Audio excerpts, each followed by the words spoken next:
Graça e paz, boa noite a você que nos acompanha, o que participa conosco do nosso culto de adoração ao nosso Deus. E esse é um dia especial, porque além de ser o dia do Senhor, o domingo do Senhor, também é o domingo que nós comemoramos a ressurreição de Cristo. E lembro das palavras de Paulo em 1 Coríntios 15: Irmãos, venho lembrar-vos o evangelho que vos anunciei, o qual recebestes e no qual perseverais. Por ele também sois salvos, se retiverdes a palavra tal como vou-la preguei, a menos que tenhais escrito em vão. Antes de tudo vos entreguei o que também recebi, que Cristo morreu por nossos pecados, segundo as Escrituras, e que foi sepultado e ressuscitou ao terceiro dia, segundo as Escrituras. O que Paulo nos chama a nossa atenção, a nossa fé, o nosso foco, é lembrar do Evangelho de Cristo. Ele sempre será o nosso norte na nossa busca, na nossa adoração a Deus. E ele lembra aos irmãos de Corinto, à igreja de Corinto, o que ele começou a anunciar a eles, o Evangelho. O Evangelho é justamente aquilo que é firmado na própria palavra de Deus. Ele pregou justamente a respeito do Cristo, aquele que foi morto pelos nossos pecados, segundo as Escrituras, aquele que morreu pelos nossos pecados, segundo as Escrituras, aquele que ressuscitou ao terceiro dia, segundo as Escrituras. E é baseado nessas Escrituras que nós queremos louvar o nosso Deus. E ainda deixa o verso 20. Mas de fato Cristo ressuscitou dentre os mortos, sendo Ele as primícias dos que dormem. O que Paulo tinha extrema convicção era da ressurreição de Cristo, que Cristo não está morto, que Ele está vivo. E essa também é a nossa esperança, a nossa crença, num Cristo que vive e reina pelos séculos dos séculos. Eu quero convidar você a fazer uma oração, rogando que Deus dirija o nosso culto de adoração a Deus nessa noite. Deus bendito, nós louvamos o Teu nome. Louvamos porque Tu és um Deus maravilhoso. É o Deus excelso, a quem fez todas as coisas, de forma perfeita, criou o universo e criou também o homem. E nós Te louvamos porque somente no Senhor há uma maravilhosa salvação. Salvação é essa anunciada ainda nos primórdios, ou antes que houvesse mundo, já havia anunciação do Cordeiro de Deus que seria imolado para a remissão dos nossos pecados. E nós louvamos ao Senhor porque hoje nós temos a compreensão do Cristo que veio para que pudéssemos ter vida e para que pudéssemos também, ó Deus, ter esse acesso ao Senhor. Então nós rogamos para que o Senhor nos abençoe nesse culto, que possamos prestar com a nossa mente e com o nosso coração. Oramos em nome de Jesus. Amém.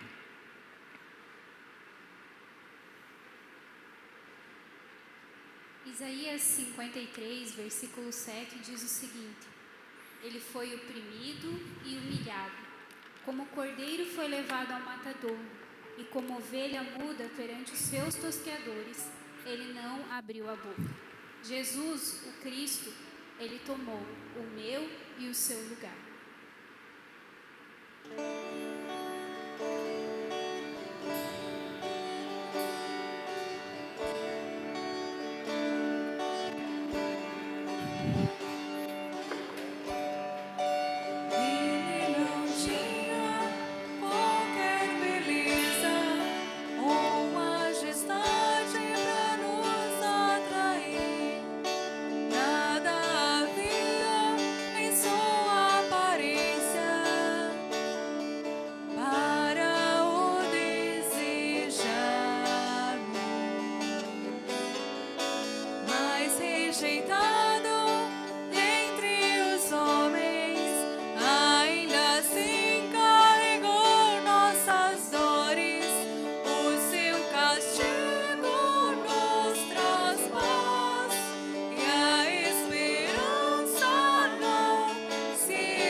Satisfazer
Jesus, o Filho do amor, ele se entregou em nosso lugar.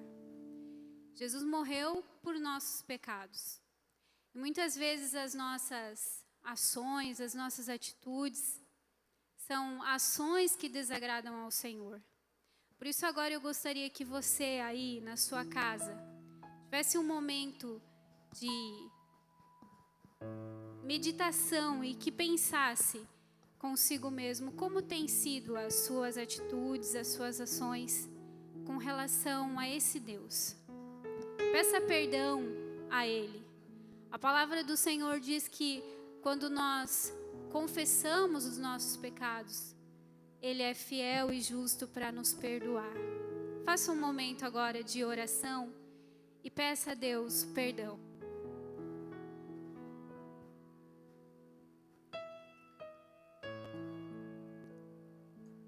Pai amado, nós estamos diante de Ti, um Deus puro, um Deus santo, um Deus que não se agrada do pecado, e nós somos pecadores, ó Pai, e merecedores da Tua graça, da Tua misericórdia, mas mesmo assim, o Senhor derramou sobre nós, ó Pai, essa graça, Pai, e teve amor por nossas vidas, ó Pai, que entregou o Seu Filho para morrer pelos nossos pecados, para se entregar, ó Pai, numa cruz, morrer e ao terceiro dia ressuscitar, ó Pai. E hoje nós lembramos disso, Pai, dessa grande obra maravilhosa que fez por nós, ó Pai.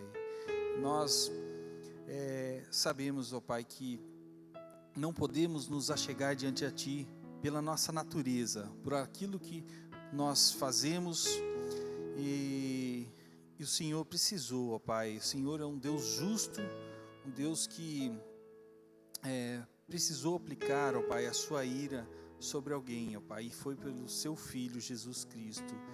E o que nós podemos fazer, ó Pai, é Te agradecer pelo perdão que o Senhor concede, ó Pai, a nós, mesmo nós continuando com essa natureza pecaminosa, cometendo, Senhor, alguns pecados no nosso dia a dia, e nós reconhecemos isso, ó Pai, e pedimos a Tua ajuda, tá? O Teu perdão pelos nossos pecados. E assim, ó Pai, continuamos a nossa adoração, nosso louvor a Ti. Em nome de Jesus. Amém. Efésios 2:8 diz assim: porque pela graça sois salvos mediante a fé. E isso não vem de vós, é dom de Deus. Próximo cântico que nós vamos entoar agora fala dessa maravilhosa graça que um dia nos encontrou, que um dia nos fez enxergar a sua verdade, que um dia nos resgatou.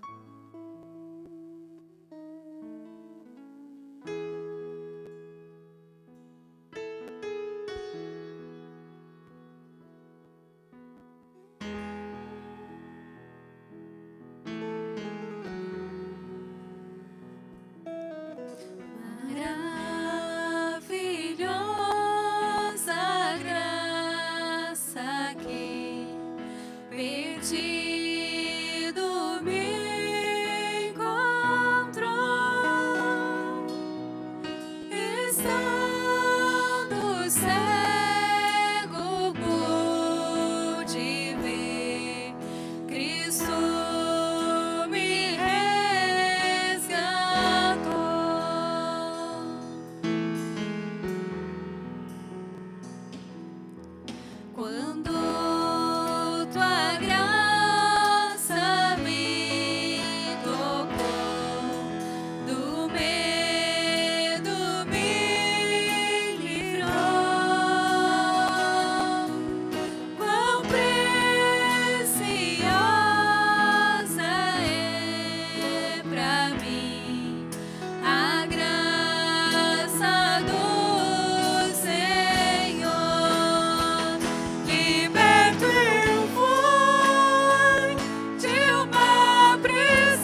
Como é bom saber de um Deus que resgata a nossa vida, que nos permite nos aproximar dEle.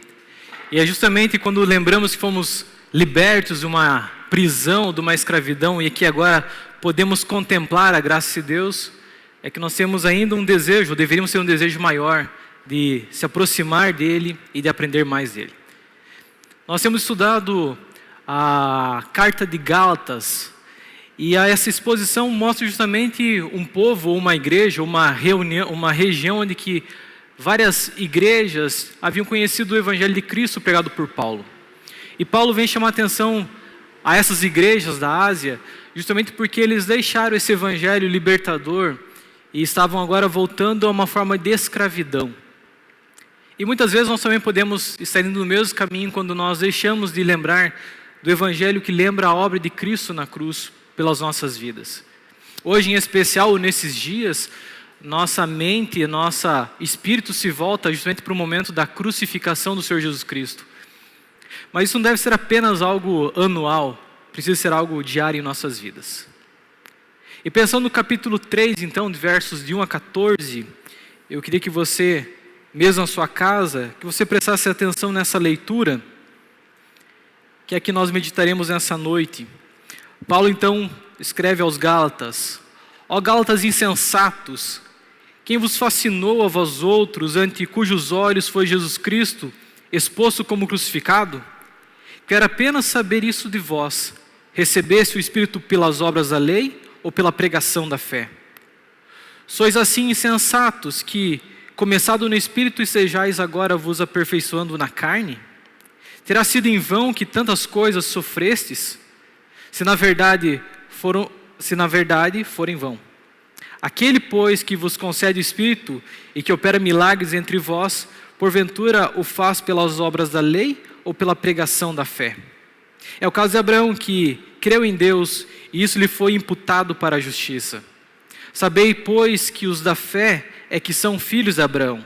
Ora, tendo a Escritura previsto que Deus justificaria pela fé os gentios, pré-anunciou o Evangelho a Abraão: em ti serão abençoados todos os povos. De modo que os da fé são abençoados com o crente Abraão. Todos quantos, pois, são das obras da lei, estão debaixo de maldição. Porque está escrito: maldito todo aquele que não permanece em todas as coisas escritas no livro da lei, para praticá-las. E é evidente que pela lei ninguém é justificado diante de Deus, porque o justo viverá pela fé. Ora, a lei não procede de fé, mas aquele que observar os seus preceitos, por eles viverá. Cristo nos resgatou da maldição da lei, fazendo-se Ele próprio maldição em nosso lugar, porque está escrito: maldito todo aquele que for pendurado em madeiro. Para que a bênção de Abraão chegasse aos gentios em Jesus Cristo, a fim de que recebêssemos pela fé o Espírito prometido. Até aqui. Nossa intenção nessa noite é falar justamente sobre essa passagem, sobre essa perícope. E uma das coisas que chama a atenção é justamente esse desejo do próprio Deus em tomar o nosso lugar. A primeira coisa que eu queria chamar a atenção quando nós lembramos daquele que nos substituiu no madeiro, aquele que tomou o nosso lugar, é quando nós olhamos os versos de 1 a 5. Paulo ele vem chamando a atenção desses Gálatas e ele começa o capítulo 1 com a palavra dura, lembrando que aqueles irmãos, por alguma razão ou outra, tinham negligenciado o verdadeiro evangelho. E aqui novamente Paulo continua a sua argumentação, mostrando a necessidade deles voltar ou cair em si. Então, em primeiro lugar, esse chamado, aquele que nos tomou lugar, nos chama a tomar ação quanto à nossa realidade. E uma das coisas que nós entendemos é que nós somos transformados pelo Espírito Santo. O primeiro versículo nós lemos vem: ó Gálatas insensatos, quem vos fascinou, quem vos enfeitiçou? E é interessante que Paulo sabia quem havia fascinado a igreja de Gálatas. Eram os judaizantes. São os mesmos que no primeiro capítulo ele chama a atenção porque eles estavam pregando um outro evangelho que dependia de obras, de sacrifícios ou de uma dieta judaica, de preceitos judaicos que já tinham sido abolidos pelo próprio Cristo. Mas ao mesmo tempo que Paulo chama a igreja de Gálatas insensatos, a pergunta é: e nós? Será que nós também não somos insensatos na nossa conduta, na nossa vida com Deus? Na nossa vida, quando nós deveríamos confiar ainda mais nesse Evangelho?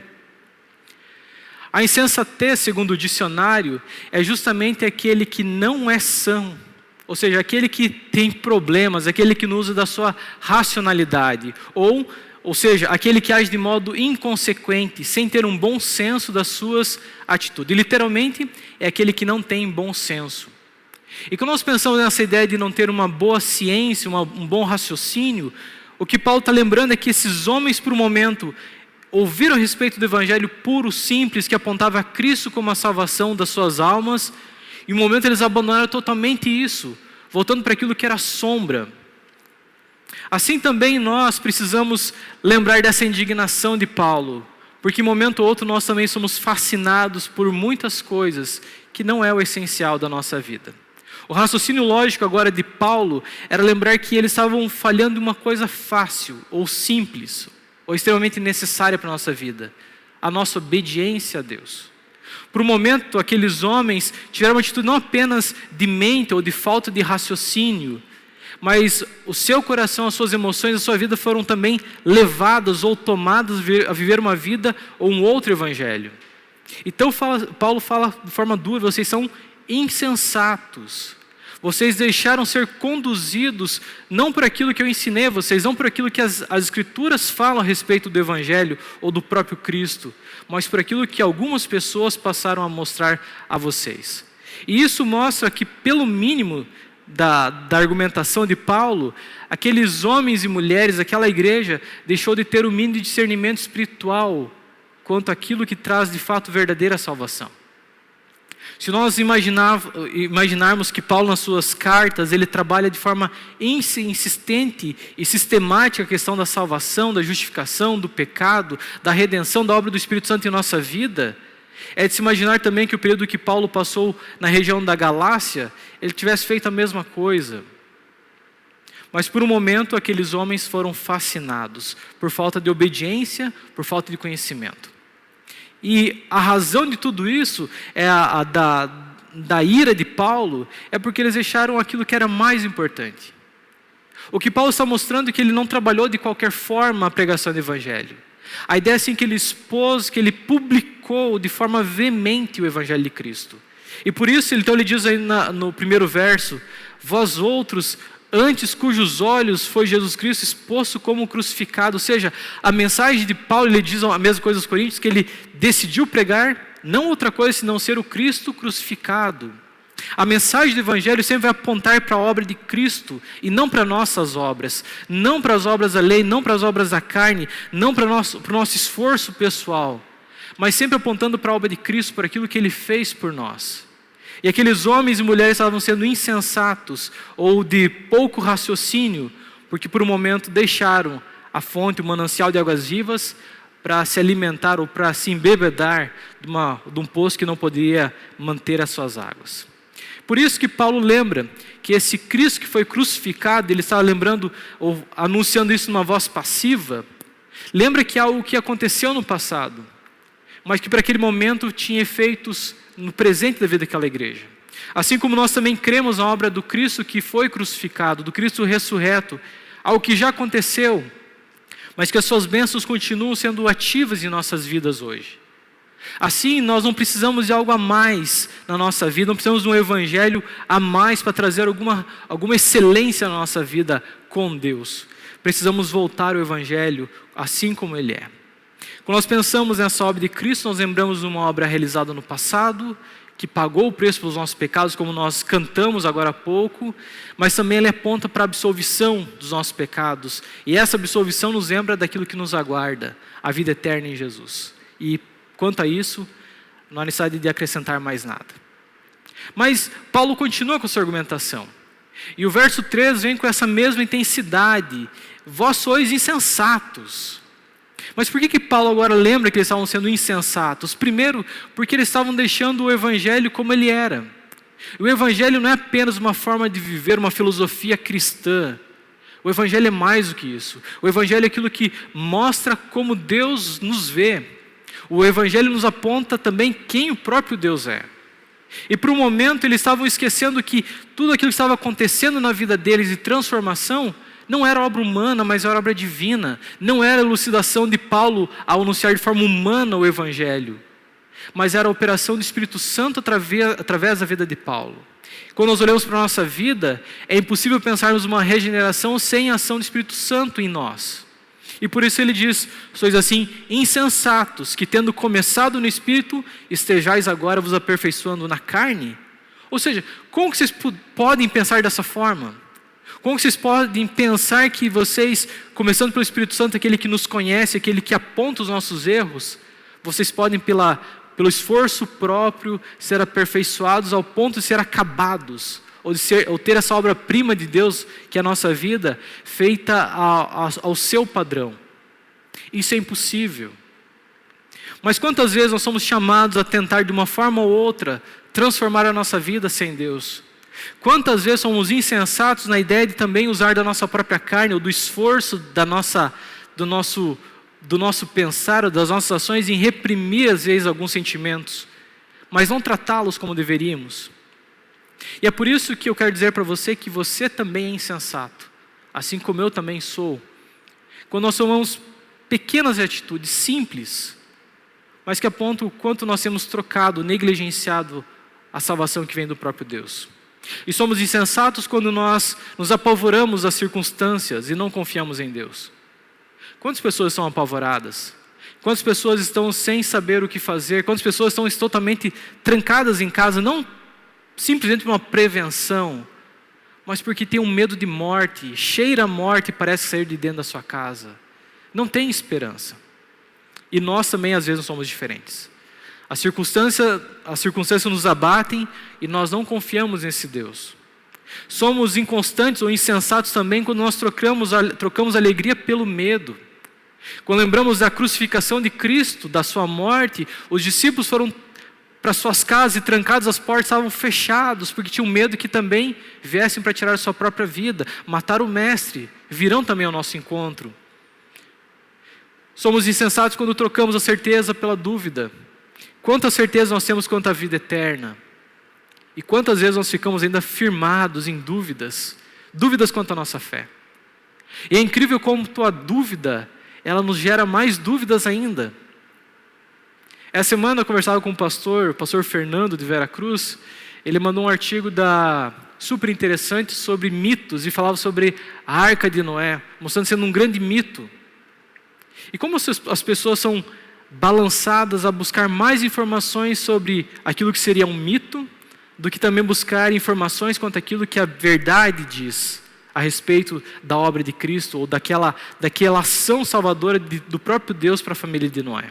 Para aquilo que apontava a arca, a salvação pela fé, pelo crer, pelo confiar em Deus.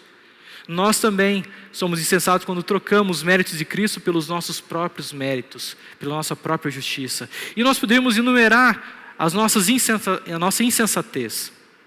Quando nós trocamos o nosso tempo a Deus pelo tempo a nós mesmos, quando nós trocamos o privilégio de estar no templo, reunido como igreja, para estar na nossa casa, e hoje nós somos impossibilitados de fazer essa escolha, mas quantas vezes fomos insensatos quanto a isso? E de repente você vai continuar sendo insensato quanto a esse ponto, quando tudo voltar ao normal. Somos insensatos quando deixamos de confessar os nossos pecados e nos arrependemos de fato, para simplesmente tentar esquecer dos nossos pecados, tentar justificá-los. Somos insensatos também quando nós não buscamos acertar nossa vida com o nosso irmão, com Deus. Somos insensatos também quando nós não demonstramos amor pelo nosso irmão. Somos insensatos quando nós não oramos pelas autoridades constituídas e, pelo contrário, nós falamos mal, nós proclamamos às vezes até coisas erradas, falsas. Somos insensatos quando nós trocamos Deus, o nosso manancial de águas vivas, por poços que não podem reter a água da vida. Por isso, precisamos deixar o Espírito Santo trabalhar em nossas vidas. Mas uma coisa que é fantástica quando nós olhamos para esse momento, é lembrar que mesmo quando Gálatas foi infiel e insensato, Deus nunca deixou de ser fiel para com aquele povo, assim como Ele também nos dá uma nova chance de termos agora a sabedoria, nos voltarmos a Ele, de acertar a nossa vida. E Deus é um Deus de misericórdia. Então, no primeiro momento, foque a sua vida. Lembre que Deus está chamando justamente a nossa realidade. Mas no segundo momento, o que Paulo nos lembra é que essa realidade também nos leva a entendermos qual a nossa real situação, a nossa triste situação. Os versículos 6 a 12 lembram que, por um momento, os judeus estavam tentando trazer elementos do passado, como viver pela própria lei, pela justiça baseada na lei. E o verso 10 então diz: todos quantos, pois, são das obras da lei, estão debaixo de maldição. E é evidente que pela lei ninguém é justificado diante de Deus. Agora o que Paulo está usando no outro argumento, usando um ícone da fé judaica ou da fé cristã, Abraão, o pai da fé, para lembrar que Abraão também não foi justificado pelas obras da lei, mas pela fé que ele tinha nesse Deus. Ele não tinha as escrituras, mas havia um Deus que falava com ele, e ele creu até mesmo uma promessa que humanamente seria impossível, que a partir desse homem seria feita uma grande nação. Ele teria uma descendência como as areias da praia, como as estrelas no céu. Tanto ele quanto Sara eram avançados de idade, mas ele decidiu crer em Deus. Então não é a lei, mas é a bênção, é a graça de Deus, é a morte de Cristo, é a crença nesse Deus que nos leva às bênçãos. E por isso, quando nós olhamos para a nossa vida diante da lei, quando ninguém está justificado diante de Deus pela lei, é que a lei, como veremos futuramente em Gálatas, ela tem apenas uma função, que é justamente apontar os nossos erros. A lei, ela traz elucidação quanto à nossa vida ou quanto à nossa falta de conduta diante de Deus. E a lei, por mostrar nossos erros, ela não tem a intenção alguma de nos livrar dos nossos pecados. Ela, na verdade, o que vai fazer, vai apontar e diagnosticar as nossas falhas diante desse Deus. Então nós caímos numa situação onde nós temos um grande problema, que é o pecado, que é o errar o alvo, que é desobedecer a Deus, que não é ver uma vida constante com esse Deus, mas ao mesmo tempo nós não temos uma justiça que Deus requer, que é uma justiça baseada nele mesmo, no seu padrão de santidade, de perfeição. Então, como lidar com o problema do nosso pecado? Como que nós podemos então obter uma justiça igual à justiça do próprio Deus, uma santidade como a de Deus? Quando você observa essa imagem, nos lembra justamente daquilo que nós somos diante desse Deus. E diante da sua justiça, o que nós precisamos ter é essa vida acertada, justificada. E quando nós passamos a olhar para aquilo que os próprios mandamentos de Deus nos fazem lembrar quanto a uma vida de santidade, lembremos, por exemplo, algumas situações como o mandamento não assassinarás ou não cometerá assassinato, ou não adulterarás, ou não farás juramento ou falso juramento, ou não roubarás. Tudo isso, na verdade, aponta ao sentimento desse Deus em trazer uma conduta, um padrão para esse povo. E às vezes nós temos na nossa forma de ver ou de viver um pensamento que nós não caímos em momento algum, ou pelo menos em quase nenhum deles, nesses erros básicos: assassinato, adultério, mentira, roubo. Mas quando nós olhamos para as Escrituras, para a lei de Deus, Jesus ele amplia esse conhecimento nosso a respeito dos mandamentos. E ele passa a mostrar em Mateus capítulo 5 que assassinato é justamente aquilo que você não simplesmente comete tirando a vida física de alguém, mas aquilo que você tira quando você passa a odiar o seu irmão, quando você simplesmente trata ele como alguém que já não tem reconhecimento como alguém especial, como alguém que você chama de tolo, ou de raca, ou de babaca, ou idiota. É um sentimento que você, com raiva, é como se aquele irmão já não existisse mais, e você simplesmente fala assim: eu não tenho intenção nenhuma de reatar a minha vida com a dele, cada um no seu quadrado, cada um no seu canto. Mas Jesus fala que aquele que na verdade tem esse sentimento, não a ação necessariamente, mas o sentimento, já matou o seu irmão. Ele também lembra do adultério, e ele fala assim que adulterar não é simplesmente ter uma ação, um relacionamento com outra pessoa, uma ação física, mas é justamente quando nós também, no nosso pensamento, no nosso íntimo, no nosso coração, nós desejamos uma pessoa de um sexo oposto, e esse sentimento é justamente igual diante de Deus como você de fato ter cometido um relacionamento fora do casamento ou antes do tempo, antes do casamento. Lembramos também da mentira. Jesus é bem claro quanto aos juramentos, não devemos jurar por nada. E quantas vezes nós não apenas juramos por aquilo que é falso, Mas nós damos a nossa palavra como verdadeira, mas ela não se sustenta. Ou às vezes ela em si mesma não é verdadeira. Jesus fala justamente que esse é o nosso grave erro. E é por isso que nós, diante desse Deus, desse reto juiz, ninguém escapará da sua ação. Todos nós estaremos diante desse Deus justo, honesto, correto, e na sua justiça, que vê todas as coisas, vê inclusive não apenas as ações externas, mas o íntimo do nosso coração, os nossos corações serão diante dele exposto. E diante dele, na verdade, como um juiz que nada foge do seu conhecimento, ele nos cobrará. E a alma que pecar, segundo as Escrituras, diz que essa morrerá, porque o salário do pecado é a morte. E o que Deus precisa fazer com o homem, sendo ele um homem, um Deus justo, é justamente trazer esse homem à condenação.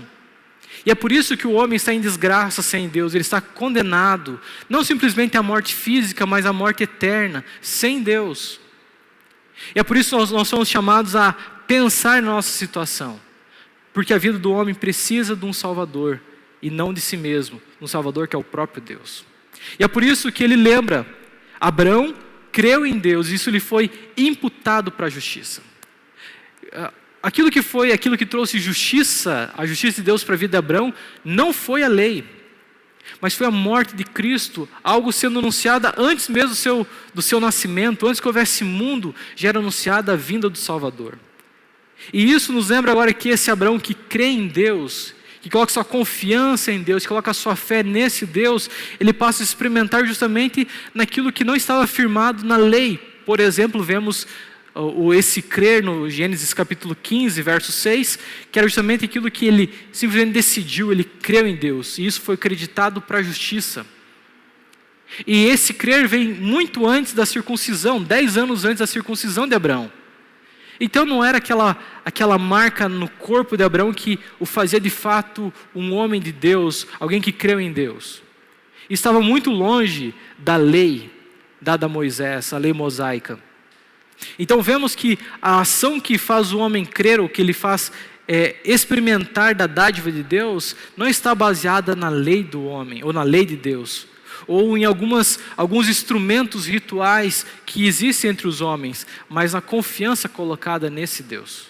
E a consequência é muito simples, isso lhe foi imputado para a justiça. Então é interessante percebermos que não foi algo que Abraão conquistou, mas foi algo que foi colocado sobre Abraão. Deus deu a Abraão justamente se parecer, você é diante de mim justo. Eu coloco em você a minha justiça. Então o que Abraão precisava fazer, na verdade, não era fazer um esforço para receber essa justiça divina, mas ele precisava confiar nessa promessa dada a ele, que ele seria o pai de uma grande descendência. Assim, quando nós olhamos para a nossa vida, também precisamos crer nesse Cristo que veio para redimir os nossos pecados. E se de fato nós cremos nesse Deus, vamos também crer como o próprio Abraão. O que Abraão estava entendendo é que havia um Deus comprometido com ele. Havia um Deus comprometido com a sua promessa. Havia um Deus comprometido com a sua própria fidelidade. Não necessariamente com Abraão, mas com aquilo que ele prometeu a Abraão. Quando nós lembramos da nossa vida e lembramos da obra de Cristo, isso também nos faz crer que nós temos um comprometimento, ou que Deus tem um comprometimento conosco, por aquilo que Ele já fez na cruz, quando Ele também imputa justiça na cruz, ou a partir da cruz, a todo aquele que se achega a Jesus Cristo. E esse comprometimento é justamente entender que Ele ressuscitou Jesus entre os mortos, mas também há uma viva esperança para nós, quando Ele também nos substitui em Cristo, assim como também Abraão teve a experiência de ver o seu filho sendo substituído por um cordeiro que estava preso entre arbustos. João Calvino nos lembra que essa justiça não é a qualidade inerente dos homens ou nos homens, não é algo que vem de nós. Ele lembra que a justiça sim é um dom perfeito de Deus. Deus, ele possui essa justiça perfeita, o qual só pode ser possuído por meio da fé. Então, como nós podemos obter a justiça que vem de Deus, o padrão de Deus? Somente a justiça que vem do próprio Deus, não aquela que vem de nós. E também lembremos que o meio para essa justiça vir até nós é por meio da fé. Mas a própria fé não é um dom nosso, é um dom de Deus. Então Paulo, tanto aqui quanto João Calvino aqui, quanto Paulo em Efésios 2, lembra que não há ação humana nesse sentido de buscarmos glória para nós mesmos, porque toda glória é devida à obra que Deus fez por nós, um favor imerecido. E continua, e que nem ainda pode ser um merecido galardão devido à fé, mas porque recebemos por meio da fé o que Deus gratuitamente ofereceu, ou oferece. Logo, tudo vem de Deus. A salvação vem dele, mas essa graça que nos faz compreender essa salvação é fruto da fé, daquele que nos convence daquilo que nós somos. Inclusive o que nós lembramos nesse aspecto é que ele está argumentando é que tudo isso veio através do Espírito Santo, que é uma consequência da obra de Cristo no Calvário. Ele morre, ressurge, sobe aos céus para que pudesse vir o Espírito Santo da promessa, o Consolador, aquele que está conosco e que justamente nos ajuda a compreender a nossa situação diante desse Deus. Mas no último momento eu queria lembrar que, além de nós termos uma compreensão daquilo que nós somos, realista da nossa situação, do nosso pecado, dos nossos erros, uma coisa que também é vista é que essa obra desse Cristo tomou o nosso lugar lá no madeiro, que se fez maldição em nosso lugar, também é uma manifestação da própria glória de Deus, da sua própria graça que nos resgatou da ira do próprio Deus. Os versos 13 e 14 nos lembram: é evidente que pela lei ninguém é justificado diante de Deus, porque o justo viverá pela fé. Ora, a lei não procede de fé, mas aquele que observar os seus preceitos, por eles viverá. Cristo nos resgatou da maldição da lei, fazendo-se Ele próprio maldição em nosso lugar, porque está escrito: maldito todo aquele que for pendurado no madeiro, ou em madeiro, para que a bênção de Abraão chegasse aos gentios em Jesus Cristo, a fim de que recebêssemos pela fé o Espírito prometido.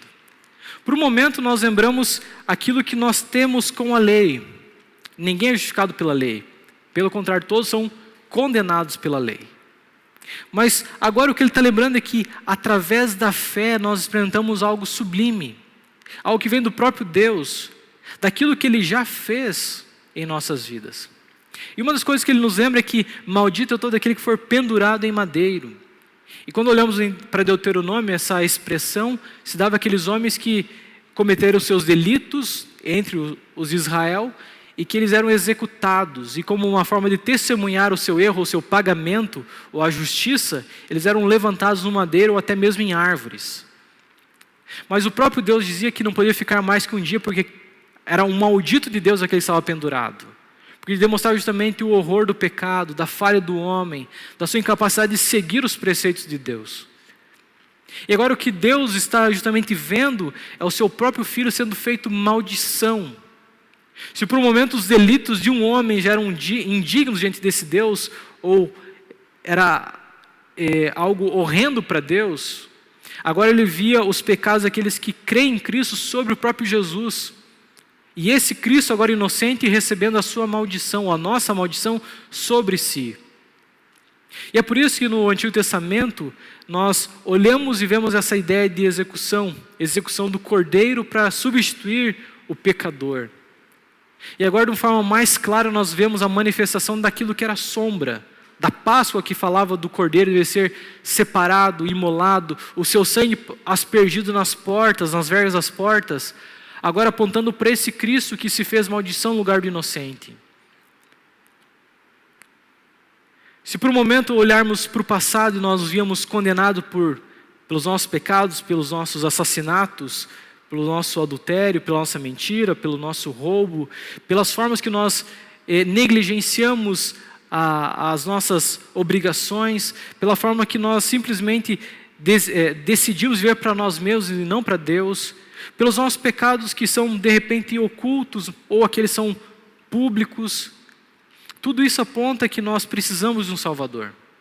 E agora o que nós temos é justamente homens e mulheres são por um momento dominados pelo seu pecado, e isso significa justamente que alguém está dominando a nossa vida. E que nós não temos deixado esse Deus tomar as rédeas da nossa vida, estamos vivendo em pecado. E quando vivemos em pecado e que não há arrependimento, é o momento de nós acendermos o sinal de alerta, porque alguém não está no controle.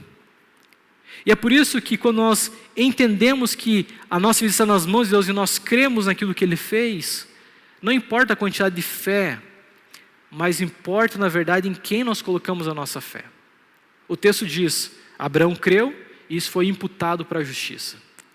Nas escrituras do Novo Testamento estão cheias de afirmações da necessidade que o homem tem de crer no Salvador que é Cristo.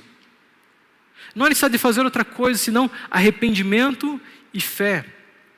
Esse arrependimento justamente que ele coloca toda a sua confiança firmada em Jesus Cristo. E a pergunta é em quem você tem posto a sua confiança? Em quem você tem crido? E de repente a luta contra o nosso pecado, ele tem sido algo que tem nos judiado, porque nós não conseguimos vencê-lo. Ele nos sufoca, ele nos vence. Mas é porque nós ainda não entendemos o que é ter a nossa vida, ou os nossos pecados totalmente pagos por Cristo. Ter o pagamento pelos nossos pecados de uma forma completa é entender justamente que não é mais a minha justiça que é posta diante do próprio Deus, ou os meus créditos que não existem, mas é colocar sobre esse Deus, ou diante desse Deus, a fé que eu tenho nesse Cristo que por mim se entregou, que me amou ao ponto de entregar sua própria vida para me resgatar. E é por isso que esse pagamento integral ele acontece quando nós olhamos para a obra do Salvador e vemos esse Cristo sendo crucificado em meu lugar, sendo o real substituto, sendo aquele que morreu a minha morte, para que pudesse eu viver a sua vida.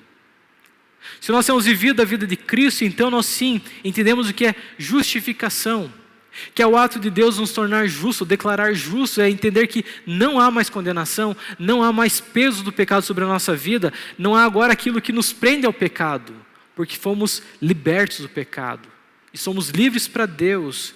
Isso significa também que não é apenas a ideia de Deus retirar de nós o pecado, é também isso, mas por outro lado é nós olharmos que há um crédito sempre firmado em nossa vida, não o crédito das nossas obras ou da confiança na guarda da lei, como os judeus imaginavam, mas estar em olhar que até mesmo quando eu falho para com Deus, eu olho para a cruz de Cristo. E o arrependimento, a minha fé, é voltada àquele que pagou de forma perfeita o meu pecado. E se de fato, quando Deus olha para a minha vida e vê o seu Filho firmado, fazendo propiciação pela minha vida, o que Deus vê é o padrão do próprio Cristo, o padrão do próprio Deus, daquele que está vivo, daquele que cumpriu cabalmente toda a ordenança de Deus, toda a ordenança da lei. É por isso que justificação significa sim, totalmente liberto, sem condenação. E Paulo lembra, já não há mais condenação para aqueles que estão em Cristo Jesus. Nós nos tornamos justos diante de Deus, não a nossa justiça, mas Deus vê a justiça do seu Filho em nós. E por quê? Porque Ele nos substituiu no madeiro. E é por isso que nós precisamos olhar para o verso 14. Se por um momento nós vemos aquilo que Cristo recebeu, no verso 13 foi a maldição de ser levantado no madeiro por minha causa, por sua causa. Agora Paulo fala que há bem-aventuranças que vêm da cruz. Vêm bênçãos, e bênçãos sem medidas. E ele lembra que para que a bênção de Abraão chegasse aos gentios em Jesus Cristo, a fim de que recebêssemos pela fé o Espírito prometido. Nós temos, como eu já disse, não apenas a remissão dos pecados, mas agora nós temos o próprio Deus habitando em nós através do seu Espírito Santo. Aquele que não tem o Espírito de Cristo, esse tal não é dele. Então nós temos o Deus habitando em nós, um Deus que agora nos torna justos, que nos torna santos diante desse Deus. E você pode pensar, continuamos a pecar? Sim. Mas há uma fonte inesgotável de graça, de perdão, de remissão de pecados em Cristo, que paga os nossos pecados. E por isso salvação é muito mais do que perdão. É o meio pelo qual o próprio Deus, através do seu Espírito Santo, trabalha em nós, mostrando através do Evangelho de Cristo, o Cordeiro que foi enviado para nos transformar em imagem do seu Filho Jesus Cristo. E se de fato esse Cristo é aquele que nos aperfeiçoa, lembramos daquela passagem clássica de João: eis o Cordeiro de Deus que tira o pecado do mundo. Aquilo que todo mundo precisa, aquilo que eu e você precisamos, é aquilo que somente Cristo pode dar. É por isso que Paulo lembra que Abraão, ele já tinha bênção, mas não era apenas para ele, era também para os gentios, era para os que moravam na Galácia, era para mim e para você, não judeus, mas que creem em Cristo Jesus, para que pudéssemos pela fé receber o Espírito prometido. Paulo escreve aos Efésios capítulo 2, lembrando que nós somos selados com o Santo Espírito da promessa depois de ouvirmos o Evangelho da nossa salvação, depois de crermos nele. O Espírito Santo faz habitação em nós e por isso nós podemos sim confiar nessa obra de Cristo. E para encerrar, eu lembro que essa bênção que chegou, ou que veio, lembrando lá de Abraão, essa bênção que foi entregue a ele, mas que não estava restrita apenas a Abraão ou aos judeus, mas também que mostrava a todos os povos ou nações, Paulo escreve sobre ela em Romanos capítulo 4, e nos diz: mas também por nossa causa, posto que a nós igualmente nos será imputado essa mesma bênção que Abraão recebeu, a saber, a nós que cremos naquele que ressuscitou dentre os mortos, a Jesus, o nosso Senhor, o qual foi entregue por causa das nossas transgressões e ressuscitou por causa da nossa justificação. O que Paulo está lembrando é que a mesma bênção aplicada a Abraão e a sua descendência também é aplicada àquele que crê. Ele fala que não foi só por causa de Abraão, mas foi por nossa causa. Nós que na verdade cremos naquele que ressuscitou dentre os mortos, a Jesus Cristo, o próprio Deus. A nós que entendemos que agora fomos feitos justiça de Deus. A nós que entendemos que agora por causa de Cristo, que foi entregue para os nossos pecados, somos perdoados e aceitos por esse Deus. Logo, Deus não nos chama para controlar os nossos pecados, ou para tentarmos bloqueá-los, ou para tentar fazer com que Ele não tenha ação na nossa vida. O que nós somos chamados justamente para não nos esforçarmos, mas para nós lançarmos sobre Cristo a sua justiça, ou confiarmos na sua justiça e não na nossa própria justiça. E isso nos lembra que Paulo está lembrando para aqueles irmãos para que olhassem para o Evangelho de Cristo. E às vezes o nosso grande erro é pensar que nós não precisamos mais do Evangelho. Às vezes nosso erro é pensar que precisamos de alguma coisa além do Evangelho de Cristo. E é por isso que nós temos visto tantas igrejas cometendo tantos erros nos nossos dias, porque têm buscado algo a mais. Precisamos voltar para o Evangelho como ele é. O Evangelho mostra justamente aquele que tomou o nosso lugar. Aquele que Paulo vai lembrar: maldito todo aquele que for pendurado em madeiro. Para que nós pudéssemos ser achados de Deus, Cristo precisou ser pendurado, levantado no madeiro, lá no Monte Calvário. Para que pela sua morte, pelo seu sangue que verteu, para que o seu sacrifício perfeito fosse aceito diante de Deus, Deus falasse assim: está, ou Jesus falasse: está consumado, está pago. E eu cumpri, eu recebi sobre mim a ira, o castigo de Deus, para que vocês tenham vida e vida em abundância. Então lembre desse Deus que nos amou a tal ponto de enviar seu único Filho para resgatar as nossas vidas. Lembre-se desse Deus que nos chama a atenção a vivermos centrados no seu Evangelho. A lembrar que precisamos sim voltar a olharmos para dentro de nós, olhar as nossas falhas, trazer uma reflexão da nossa vida, quanto às nossas atitudes, quanto à nossa vida com Deus, para que possamos experimentar sim das bênçãos que vêm da cruz do Calvário. E assim que nessa Páscoa, você possa com a sua família na sua casa, fazer uma breve reflexão, como tem sido a sua vida como família diante desse Deus. Qual tem sido o teu papel diante da sua casa, como pai, como mãe, como filhos? Será que temos vivido a Páscoa daquele Cristo que nos chama a olhar para a nossa vida e entender que precisamos ser dependentes desse Cristo? Eu quero convidar você a fechar seus olhos. Eu quero orar pela sua vida. Se você já é crente em Cristo e parece que você precisa de algo mais, parece que aquilo que Cristo fez ainda é insuficiente, eu quero lembrar para você que havia só uma necessidade, que era o pagamento pela morte. E Cristo fez isso por nós. Então simplesmente creia. Ou é imputado sobre você a dívida do teu pecado, ou pode ser imputado sobre você o perdão dos teus pecados. E você precisa crer nesse Cristo que pagou os nossos pecados. Se você não creu nesse Cristo, se você tem dúvidas, esse é o momento de você olhar para Deus e não esperando de você, mas a sua graça, falar assim: Deus, me ajude a confiar em Ti. Me ajude quanto as dúvidas elas surgem no meu coração. Me ajude justamente a colocar toda a minha esperança, minha confiança no Senhor. para que eu possa sim ter os meus pecados perdoados, para que não seja apenas mais um momento de comemoração histórica da Páscoa de Cristo, da ressurreição de Cristo, mas seja algo vivo em mim, que Cristo ressuscitou e eu ressuscitei com Ele. Oremos. Nosso Deus e Pai, nós bendizemos ao Senhor, porque não há outro Salvador senão o Senhor. Nós te louvamos, ó Deus, porque não há outra forma de resgate senão pelo Teu Filho Jesus Cristo, aquele qual como Cordeiro sem mácula, sem pecado, sem mancha se entregou de forma voluntária por nós, para que fosse feita justiça do Senhor, para que Ele se colocasse entre nós e a Tua ira, e recebesse todo o nosso castigo, para que ao cumprir esse pagamento nós pudéssemos ter a paz que vem dEle.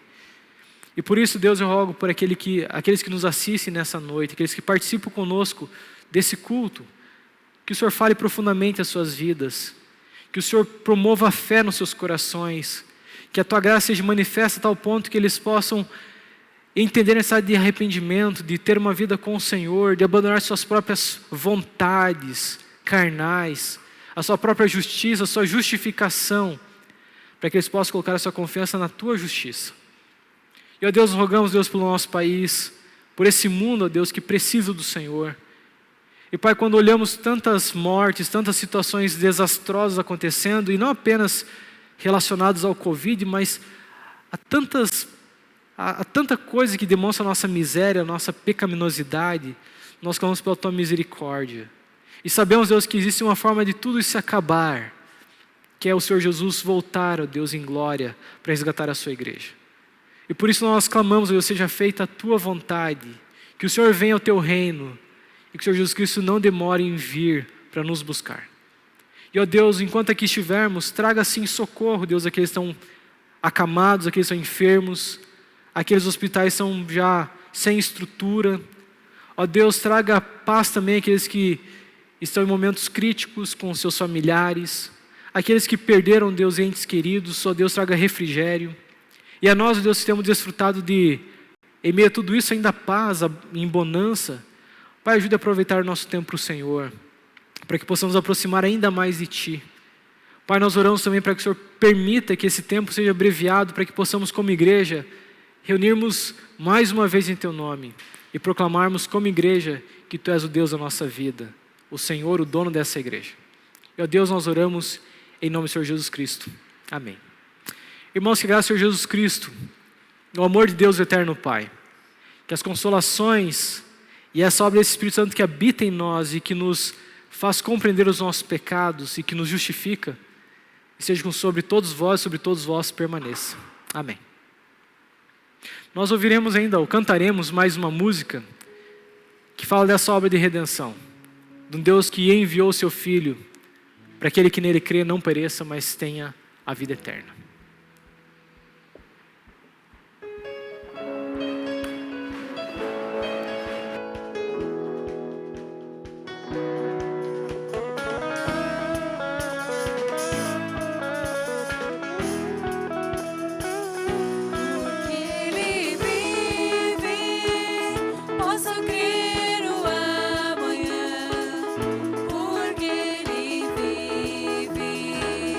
Demora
posso crer.